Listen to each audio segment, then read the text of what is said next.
Hello friends, my name is Arshpreet और आज हम पढ़ने जा रहे हैं अबाउट पोटेंशियोमीटर।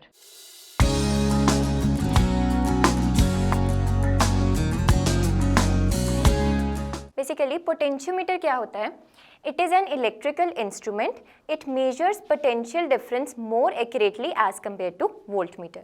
अब वोल्ट मीटर हम लैब्स में यूज़ करते हैं to measure the potential difference, और उसके कंपैरिजन में अगर हम पोटेंशियोमीटर को यूज़ करेंगे तो वो ज़्यादा एक्यूरेट वैल्यू देता है. तो फिर हम वोल्ट मीटर क्यों यूज़ करते हैं लैब्स में?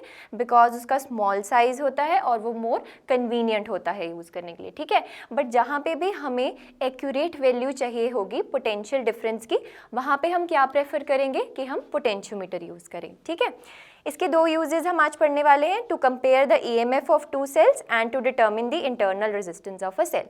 इसके बहुत से यूजेस होते हैं बट हमारे सिलेबस में सिर्फ दो ही यूजेस हैं जो हम कवर करेंगे आज. पहला हम कंपेयर करेंगे ईएमएफ ऑफ टू सेल्स.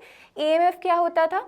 देखिए, अगर ये सेल होता था और ये किसी सर्किट के साथ कंबाइन होता था लाइक दिस, तो EMF क्या होता था? Potential difference across the terminals of a cell when no current is flowing in the circuit. इस टाइम पे करंट की वैल्यू क्या होती थी? ज़ीरो. और जब हमारे पास करंट ज़ीरो है उस टाइम पर इन दोनों टर्मिनल्स के बीच में जितना पोटेंशियल डिफरेंस है उसको मैं बोलती थी EMF ऑफ अ सेल. ठीक है, और दूसरा हम मेजर करेंगे internal resistance of a cell. Internal resistance क्या होता था? मैंने आपको अच्छे से पढ़ाया था. इलेक्ट्रोलाइट सॉल्यूशन में जितना रेजिस्टेंस मिलता है इलेक्ट्रॉन को ट्रेवल करने के लिए उसको मैं क्या बोलती हूँ? Internal resistance of a cell.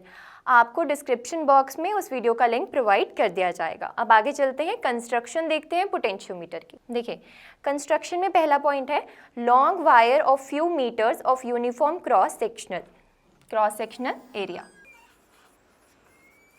Basically ये बहुत लॉन्ग वायर होती है. हमने मीटर ब्रिज में पढ़ा था कि हम 1 मीटर लॉन्ग वायर लेते हैं, बट पोटेंशियोमीटर में क्या होता है? 3, 4, 5 मीटर की लॉन्ग वायर होती है. ठीक है, उसका कुछ स्ट्रक्चर ऐसा होता है, हम देखेंगे आगे जाके. सेकेंड होता है, इसमें लगा होता है एक बैटरी लगी होती है, एक की लगा होता है. उसके बाद होता है in actual design the wire is sometimes cut in several pieces placed side by side and connected to the ends of a thick metal strip. ये अभी हम कंस्ट्रक्शन में देखेंगे डिटेल में कि कैसे अगर मेरे पास बहुत लॉन्ग वायर है उसको मैंने स्मॉल पीसेज में कट करके मैं कैसे पोटेंशियोमीटर को बनाती हूँ. चलिए देखते हैं. देखिए, ये कंस्ट्रक्शन रहती है. वायर कहाँ से कहाँ तक जा रही है? इस पॉइंट ए से लेके पॉइंट बी तक. ये वायर है, ये हिस्सा क्या रहता है? Thick metal strip. उसके बाद ये वायर रहती है, ये अगेन क्या रहता है? Thick metal strip. उसके बाद ये wire, thick metal strip, wire, thick metal strip, like so on. ठीक है, तो मतलब हमारे पास टोटल वायर कहाँ से लेके कहाँ तक है? पॉइंट ए से लेके पॉइंट बी तक. और इन दोनों के एंड्स में मैंने क्या करा हुआ है? कनेक्ट किया हुआ है एक सेल को या फिर बैटरी को. और ये क्या होता है? की. बेसिकली हम की को क्लोज करेंगे तभी ये सर्किट काम करेगा. ठीक है, अब चलिए आगे चलते हैं. अब हम सबसे पहला यूज़ देखने वाले हैं पोटेंशियोमीटर का, that is comparison of EMF of the two cells. अब देखिए सर्किट, देखिए एक्चुअल में जो ये डायग्राम मैंने बनाया हुआ है यहाँ पे वो आपको सिर्फ समझाने के लिए बनाया हुआ है. जब हम सारा टॉपिक कवर कर लेंगे मैं आपको दिखाऊंगी लास्ट में कि आपको एक्चुअल डायग्राम एग्जाम में क्या बना कर आना है. ठीक है, बिकॉज यहाँ पर मैं वायर ले रही हूँ लाइक दिस, बट मैं बोल रही हूँ कि वायर क्या है? 4 to 5 मीटर लॉन्ग है. तो ये पॉसिबल ही नहीं है कि मैं वायर को बिल्कुल सीधा रख के एक्सपेरिमेंट परफॉर्म कर सकूँ. तो मैंने यहाँ पे एज्यूम कर लिया है, डायग्राम में ड्रॉ कर लिया है कि वायर ये है कुछ 4 to 5 metre long. But actually ये वायर का कैसा स्ट्रक्चर होता है? जैसे अभी हमने देखा, मतलब यहाँ पे मेटल स्ट्रिप होती है, यहाँ पे ऐसे. ये वाला डायग्राम हम बाद में देखेंगे. ठीक है, अब यहाँ पे देखते हैं, ये वायर है हमारे पास ए से लेके बी पॉइंट के बीच में जिसकी लेंथ है L. 2 सेल्स लगे हुए हैं. फर्स्ट सेल की EMF है E1 this, and second cell की EMF है E2. और 2 इंटरनल रेजिस्टेंसेज लगे हैं. पहला link to cell 1 that is R1 and दूसरा सेल 2 के साथ लिंक्ड है जो R2। दो कीज लगी है यहाँ पे K1 एंड K2 और दिस इज गैल्वेनोमीटर। गैल्वेनोमीटर मैंने आपको लास्ट वीडियो में एक्सप्लेन किया था। Galvanometer is an electrical instrument that detects even a small amount of current passing through it. ठीक है, तो ये गैल्वेनोमीटर लगा है और इसका एक कनेक्शन तो इस सर्किट के साथ दिया गया है और दूसरा कनेक्शन दिया गया है जॉकी के साथ। जॉकी भी मैंने आपको लास्ट वीडियो में एक्सप्लेन करी थी कि एक मेटल की रॉड होती है, उसका आगे से क्या होता है, पॉइंटेड एंड होता है लाइक दिस। जैसे आप सबने नाइफ देखी है, उसका आगे से बहुत ही पॉइंटेड एंड होता है ना, ऐसे ही जॉकी में होता है। ठीक है, और ये भी किस पे काम करता है, नल पॉइंट मेथड पर ही काम करता है। नल पॉइंट मेथड भी हमने लास्ट वीडियो में अच्छे से डिस्कस किया था। देखिए, अब हमने कंपेयर करनी है इन दोनों सेल्स की ईएमएफ, तो हम कैसे करेंगे। देखिए, सबसे पहले हम क्या करेंगे, K1 को क्लोज। हम सबसे पहले क्या करेंगे, K1 को क्लोज। हम सबसे पहले क्या करेंगे, K1 को क्लोज। जब हम K1 को क्लोज कर रहे हैं उस टाइम पर क्या होगा, देखिए, find the null point using the jockey, it is obtained at L1। जब हमने K1 को क्लोज कर दिया यहाँ से और K2 को रखा है ओपन, K2 को क्या रखा है, ओपन। देखिए, इसको भी समझने से पहले ना आपको एक टर्म को समझना बहुत ज़रूरी है। That term is potential gradient. That is potential gradient. Potential gradient क्या होता है, अगर एक वायर है उसकी लेंथ है कुछ L, V पोटेंशियल है एंड लेंथ है L। ठीक है, और अगर मैं 1 यूनिट लेंथ की पोटेंशियल फाइंड करना चाहती हूँ तो यूनिटरी मेथड से वो V/L आ जाता है। और अगर मुझे L1 लेंथ की पोटेंशियल फाइंड करनी है तो उसको मैं कैसे फाइंड करूँगी, L1 की कैसे हो जाएगी, V/L इंटू L1। सो जो ये V/L होता है इसको हम बोलते हैं potential gradient, that is potential per unit length, और इसको हम सब्स्टिट्यूट करते हैं K। ठीक है, ये आपको पता होना ज़रूरी है, यहाँ पे इसका यूज़ होगा। ठीक है, सबसे पहले हमने K1 को क्लोज करा था और इस सेल के थ्रू हमारे पास करंट फ्लो करना स्टार्ट किया था, और जो यहाँ पर पोटेंशियल ड्रॉप होगा वही पोटेंशियल ड्रॉप ऊपर वायर में होगा। क्यों, बिकॉज गैल्वेनोमीटर आर्म में से कोई करंट फ्लो नहीं होगा, बिकॉज हमने नल पॉइंट अचीव कर लिया है। जब भी हम नल पॉइंट अचीव कर लेंगे, जब भी हम नल पॉइंट को अचीव कर लेंगे उस टाइम पे क्या होगा, इस आर्म में से, ये वाली आर्म में से कोई भी करंट फ्लो नहीं होगा। और जब इस आर्म में से कोई भी करंट फ्लो नहीं हो रहा, इसका मतलब क्या है, जो इस ब्रांच में पोटेंशियल है वही इस ब्रांच में पोटेंशियल है। ठीक है, तो यहाँ पे पोटेंशियल क्या है मेरे पास, E1 ये, और इस वायर में पोटेंशियल कितना हो जाएगा, potential gradient into L1। L1 वो पॉइंट है जहाँ पे हमने नल पॉइंट को अचीव किया है, नल पॉइंट जहाँ पे गैल्वेनोमीटर में करंट क्या हो, ज़ीरो शो हो, मतलब कोई भी डिफ्लेक्शन शो ना हो। अब हम क्या करेंगे, सेकेंड स्टेप, दैट इज अब हम K1 को क्या रखेंगे, ओपन रखेंगे, और K2 को क्या कर देंगे, क्लोज कर देंगे। ठीक है, अब देखिए, अब हमने क्या किया है, K2 को क्लोज करा है और K1 को ओपन रखा है। देन हम फाइंड करेंगे again null point using a jockey, तो it will be obtained at L2। वहाँ कहाँ पे मिलेगा हमें, L2 पे। आप देख सकते हैं इस डायग्राम में J डैश पे हमें मिल जाएगा null point for the cell E2। ठीक है, मतलब दूसरे सेल के लिए हमें नल पॉइंट कहाँ पे मिलेगा, J डैश पर। और नल पॉइंट का मतलब क्या है, उस पॉइंट पर G गैल्वेनोमीटर में से कोई भी करंट फ्लो नहीं होगा।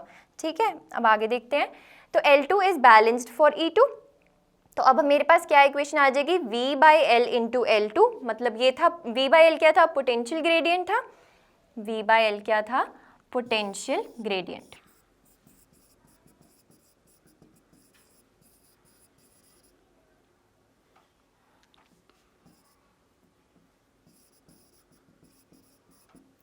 तो V/L इंटू L2, ये क्या आ गया मेरे पास, पोटेंशियल ड्रॉप वायर में जो मेरे पास ऊपर जा रही है, इतनी वायर में जितना पोटेंशियल ड्रॉप आया है वो किसके इक्वल आया है, E2 के equal, that is EMF of second cell. इसको आप ऐसे भी समझ सकते हैं, अगर हमने किरचॉफ्स लॉ से क्लोज लूप में KVL लगाया तो उसमें क्या हो जाएगा, हमारे पास गैल्वेनोमीटर आर्म में से तो कोई करंट फ्लो नहीं कर रहा, तो उसमें कुछ पोटेंशियल ड्रॉप भी नहीं होगा। तो हमारे पास क्या आ जाएगा, ये दोनों इक्वेशंस आ जाएंगी। देखिए अगर हम KVL लगाते हैं कौन से लूप में, ध्यान से देखिएगा, अगर मैं लगा रही हूँ A, E2, K2, G and J dash, मतलब अगर मैं जा रही हूँ ऐसे, तो इसमें आप देख सकते हैं जब हम EMF कंपेयर करते हैं उस टाइम पे हम इंटरनल रेजिस्टेंसेस की बात नहीं करते। ये सिर्फ हमने इसलिए बनाई हुई है कि ये सेल के बीच में होती हैं, ठीक है। तो बेसिकली हमारे पास मेन क्या रहता है सर्किट में, एक ये कंपोनेंट रहता है सेल, इस आर्म में से तो कोई करंट फ्लो ही नहीं हो रहा, तो ये ऑब्वियसली जितना EMF इस सेल में आएगा वो किसके इक्वल होगा, जितना इस वायर में आया है पोटेंशियल ड्रॉप। ये दोनों इक्वल हो जाएंगे, यहाँ से हमें सेकेंड इक्वेशन मिल गई। तो पहली इक्वेशन मिली हमें जब हमने K1 को क्लोज किया, दूसरी इक्वेशन हमें मिली जब हमने K2 को क्लोज किया। उन दोनों इक्वेशंस को हम डिवाइड कर देंगे और हमारे पास एक फॉर्मूला आ जाएगा। देखिए कौन सा फॉर्मूला आएगा, ये वाला फॉर्मूला। यहाँ पे E1 क्या रहता है, EMF of first cell, E2 क्या रहता है, EMF of second cell, L1 and L2 क्या रहते हैं, पॉइंट्स जो हमारे पास वायर पे आए हैं। L1 पॉइंट आया है E1 के कॉरस्पॉन्डिंग एंड L2 पॉइंट आया है E2 के corresponding. L1 and L2 point पे क्या आया है, बेसिकली हमारे पास नल पॉइंट अचीव हुआ है। इस L1 एंड L2 को मैं मेजर कर सकती हूँ यूजिंग अ मीटर स्केल। तो इसी के थ्रू हम कंपैरिजन कर सकते हैं। सपोज हमें E1 की वैल्यू पता है, कुछ इसकी वैल्यू है 2 वोल्ट, L1 की वैल्यू पता है 6, L2 की वैल्यू पता है 2, E2 की वैल्यू मुझे फाइंड करनी है। तो E2 की वैल्यू हो जाएगी 2 × 2 डिवाइडेड बाई 6, दैट इज़ 4/6। इसको आप और सिंप्लीफाई कर सकते हैं, 4/6 यानी कि 2/3। आपको E1 की वैल्यू पता है, L1 की वैल्यू पता है, L2 की वैल्यू पता है, तो आप E2 की वैल्यू निकाल सकते हैं और आप कंपेयर कर सकते हैं E1 एंड E2 को। यही हमारा यूज़ था पोटेंशियोमीटर का। It is used for comparing the EMF of 2 cells. अब हम आगे देखेंगे इसकी नेक्स्ट एप्लीकेशन। चलिए नेक्स्ट एप्लीकेशन पे बढ़ने से पहले मैंने आपको बताया था मैं आपको एक्चुअल डायग्राम दिखाऊंगी। ये एक्चुअल डायग्राम है जो आपको एग्जाम में बना कर आना है। एक्चुअल डायग्राम में कुछ ज़्यादा फर्क नहीं है, बस क्या है आपको वायर ऐसे बनानी है। ये मेटल स्ट्रिप्स थी, ये क्या थी, मेटल स्ट्रिप्स, और ये बेसिकली A से शुरू होके B तक मेरी क्या है, वायर ही चल रही है। जो पिछला डायग्राम था उसमें मैंने वायर को कैसे बनाया था, सिंपल एक स्ट्रेट लाइन बनाया था। वो डायग्राम आपको एग्जाम में नहीं बना कर आना है। उस डायग्राम के थ्रू आपको समझना था कि मेरे पास एक्चुअली कंपैरिजन कैसे हो रहा है बिटवीन 2 सेल्स। ठीक है, ये एक्चुअल डायग्राम है जो आपको एग्जाम में बना कर आना है। V यहाँ पे क्या रहता है, बैटरी, और ये हमारे पास 2 सेल्स हैं जिनकी EMF है E1 and E2, and R1 and R2 क्या है, internal resistances, and K1 and K2 क्या है, 2 कीज, एंड G वहाँ पे क्या है, गिल्वानोमीटर।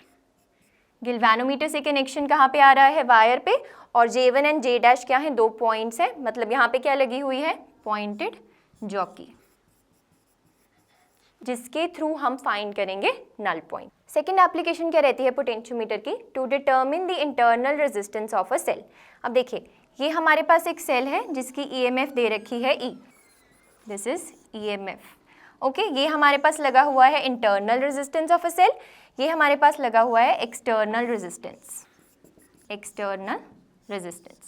अब ये सर्किट पिछले सर्किट से कैसे डिफरेंट है, यहाँ पर हमारे पास एक कैपिटल R देख सकते हैं, एक्सटर्नल रेजिस्टेंस भी लगा हुआ है, और पिछले सर्किट में कोई भी एक्सटर्नल रेजिस्टेंस नहीं लगा हुआ था।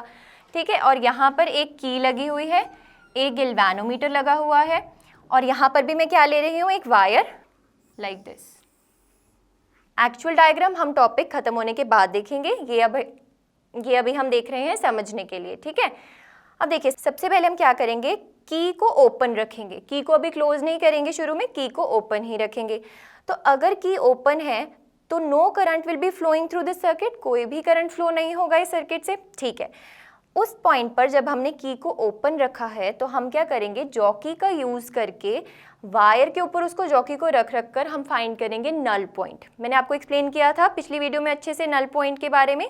नल पॉइंट एक ऐसा पॉइंट होता है जहाँ पे गैल्वेनोमीटर में कोई डिफ्लेक्शन शो नहीं होती, मींस गैल्वेनोमीटर में कोई करंट डिटेक्ट नहीं होता। ठीक है, तो जब हमने नल पॉइंट फाइंड कर लिया तो हमारे पास पहली इक्वेशन आ जाएगी, that is V/L into L1 is equals to EMF of the first cell. Because इस ब्रांच में से तो कोई करंट फ्लो ही नहीं कर रहा, तो जो यहाँ पर पोटेंशियल ड्रॉप आएगा वही सेम हमारे पास वायर में पोटेंशियल ड्रॉप होगा। और हम पोटेंशियल ड्रॉप इन वायर कैसे निकालते हैं, potential gradient into length of wire. ये क्या था मेरे पास, के ही था, potential gradient into length of the wire, जहाँ पे L1 कौन सा पॉइंट है, जहाँ पे मेरे पास गैल्वेनोमीटर में नो डिफ्लेक्शन शो होगी, नो डिफ्लेक्शन शो होगी। अब मैंने फर्स्ट इक्वेशन निकाल ली की को ओपन रख के। अब आप देख सकते हैं जब की क्लोज होगी तो हम फाइंड करेंगे अगेन नल पॉइंट, और वो ऑब्टेन होगा अब किसी पॉइंट L2 पर। पहले नल पॉइंट कहाँ ऑब्टेन हुआ था, L1 पर, बाद में कहाँ ऑब्टेन होगा, L2 पर, जब हम की को क्लोज कर लेंगे। ठीक है, जब हमने की को क्लोज कर लिया तो ये हमारे पास सर्किट क्या हो जाएगा, क्लोज हो जाएगा। जो नीचे वाला सर्किट था वो क्लोज हो गया। तो अब इसमें हम लगाएंगे किरचॉफ्स लॉ। क्या लगाएंगे, Kirchhoff's law, Kirchhoff's voltage law. Second law लगेगा किरचॉफ्स का यहाँ पे। किरचॉफ्स वोल्टेज लॉ में मैं यहाँ पे पहले क्या डिसाइड करूँगी, देखिए किरचॉफ्स लॉ में मैंने आपको प्रोसीजर बताया था that how to apply Kirchhoff's law. सबसे पहला हमारा क्या काम होता था, करंट की डायरेक्शन को फाइंड करना कि करंट कहाँ से निकल रहा है।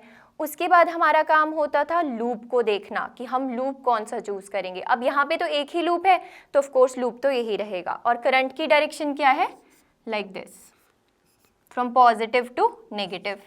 करंट हमेशा कैसे फ्लो करता है, from higher potential to lower potential. तो करंट की डायरेक्शन भी चूज हो गई, लूप भी चूज हो गया, और अब हमने क्या फाइंड करा, डायरेक्शन ऑफ द लूप, वो मैंने ले ली क्लॉकवाइज। क्या ली है, क्लॉकवाइज।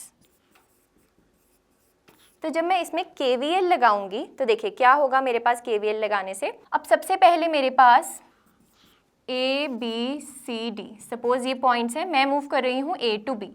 अब देखिए पाथ मेरे पास ऐसे है और सेल मेरे पास जा रहा है नेगेटिव टू पॉजिटिव, और इसका मैंने आपको शॉर्टकट बताया था, जब भी हम नेगेटिव टू पॉजिटिव जाएंगे तो पोटेंशियल क्या आएगी, पॉजिटिव, मतलब ये हो जाएगा प्लस ऑफ E। उसके बाद आता है रेजिस्टर, और रेजिस्टर के केस में मैंने आपको बताया था जब भी डायरेक्शन ऑफ करंट एंड जब भी डायरेक्शन ऑफ पाथ सेम रहती है तो हमेशा रेजिस्टेंस में पोटेंशियल ड्रॉप क्या होता है, नेगेटिव। तो ये इसमें आ जाएगा माइनस ऑफ IR। उसके बाद आगे आ जाइए ये वाला रेजिस्टर, इसमें भी करंट की डायरेक्शन है इस साइड, देख सकते हैं आप करंट इस साइड जा रहा है, और अगर मैंने पाथ क्लॉकवाइज लिया है तो पाथ भी इस साइड जा रहा है, तो यहाँ पे भी पोटेंशियल ड्रॉप क्या आ जाएगा, नेगेटिव। तो ये आ जाएगा माइनस ऑफ IR, और ये हो जाएगा लूप क्लोज तो इक्वल टू 0। यहाँ से आप फाइंड करेंगे I की वैल्यू। I क्या आ जाएगा आपके पास, ये that is I is equals to EMF upon R plus R। Capital R क्या है यहाँ पे, external resistance, and small r यहाँ पे क्या है, इंटरनल रेजिस्टेंस ऑफ सेल। ये हमें फाइंड करनी है, ठीक है। और जब हमने K2 को क्लोज करा उस पॉइंट पे हमारे पास जो EMF की इक्वेशन आएगी पोटेंशियल ड्रॉप की, वो कैसे आएगी, V/L into L2 is equals to EMF minus IR। ये कैसे आई, अब चलिए देखते हैं। देखिए जब ये की क्लोज हो गई, ये क्या हुई, क्लोज, तो इस टाइम पे जो पोटेंशियल ड्रॉप होगा इस वायर में L2 पॉइंट तक, वो क्या रहेगा, इस सर्किट में टोटल पोटेंशियल ड्रॉप कितना हो रहा है, इसमें कितना पोटेंशियल ड्रॉप होगा, अब यहाँ पे टर्मिनल वोल्टेज जितना। ये टर्म्स मैंने आपको अच्छे से एक्सप्लेन करी हुई हैं कि टर्मिनल वोल्टेज क्या होती है, V is equals to E minus IR। E यहाँ पे क्या रहती है, EMF of a cell, I यहाँ पे क्या रहता है, करंट फ्लोइंग, R यहाँ पे क्या रहता है, इंटरनल रेजिस्टेंस, ठीक है। तो इस केस में जब हमने की को क्लोज करा है तो यहाँ पे मेरे पास E की जगह मेरे पास क्या आएगा, E minus IR। Second equation क्या बनेगी, E माइनस IR। अब क्या करेंगे हम, देखिए जो पहली इक्वेशन आई थी उसमें से हम उठाएंगे V/L की वैल्यू और इस इक्वेशन में सब्स्टिट्यूट करेंगे, और इस इक्वेशन में एक और वैल्यू को सब्स्टिट्यूट करना है, दैट इज करंट की वैल्यू को। और जब आप इन दोनों वैल्यूज़ को सब्स्टिट्यूट करके सिंप्लीफाई करेंगे तो आपके पास फाइनल रिजल्ट आ जाएगा, that is internal resistance is equals to L1/L2 minus 1 into capital R। L1 and L2 को आप मेजर कर सकते हैं यूजिंग अ मीटर स्केल। जहाँ पे भी जॉकी नल पॉइंट शो करेगी उस डिस्टेंस को आप मेजर कर लेंगे using a meter scale. R की वैल्यू आपको ऑलरेडी पता है, एक्सटर्नल रेजिस्टेंस की वैल्यू कितनी है, तो आपको पता चल जाएगी इंटरनल रेजिस्टेंस। यही हमें फाइंड करना था। तो using a potentiometer we can find the internal resistance of a cell. अब हम देखेंगे इसका एक्चुअल डायग्राम। देखिए एक्चुअल डायग्राम में क्या रहेगा, वायर को अब मैंने स्ट्रेट ना बनाकर कैसे बनाया है, लाइक दिस। देखिए फ्रेंड्स, सपोज अब हमने ली थी 4 मीटर लॉन्ग वायर, ठीक है, कितनी 4 मीटर लॉन्ग वायर। अब 4 मीटर लॉन्ग वायर को मैं ऐसे सीधा प्लेस करके तो एक्सपेरिमेंट परफॉर्म कर नहीं सकती, तो मैं क्या करूँगी, उसको कट कर लूँगी 1 मीटर्स में। 1 मीटर की वायर ऐसे लगाकर यहाँ पे मैं एक मेटल स्ट्रिप लगा दूँगी, फिर 1 मीटर की वायर लगाकर यहाँ पे metal strip, like so on. तो ये मेरे पास क्या बन जाएगा, कॉम्पैक्ट सर्किट बन जाएगा। और ये हमारे पास क्या रहती है, बैटरी, और ये रहता है सेल, और दिस इज इंटरनल रेजिस्टेंस जिसकी मुझे वैल्यू फाइंड करनी है। और कैपिटल R यहाँ पे क्या रहता है, एक्सटर्नल रेजिस्टेंस। कई बुक्स में इस एक्सटर्नल रेजिस्टेंस की जगह रेजिस्टेंस बॉक्स भी बनाया होता है। रेजिस्टेंस बॉक्स क्या होता है, मतलब एक आप देखिए वुडन सा बॉक्स होता है, उसके ऊपर बहुत सारे टर्मिनल्स होते हैं, छोटे छोटे कीज़ होती हैं, तो उसमें वैल्यू लिखी होती है, सपोज 5, 10, 20, 40 ऐसे वैल्यूज़ लिखी होती हैं ओम्स में रेजिस्टेंस की। तो जो की को आप निकालते हैं, सपोज आपने 2 ओम की को निकाला, तो वहाँ पे मेरे पास एक्सटर्नल रेजिस्टेंस की वैल्यू क्या हो जाएगी, 2 ओम। सपोज आपने 2 कीज़ को निकाल लिया, 2 और 1, तो आपके पास एक्सटर्नल रेजिस्टेंस कितनी हो जाएगी, 3 ओम।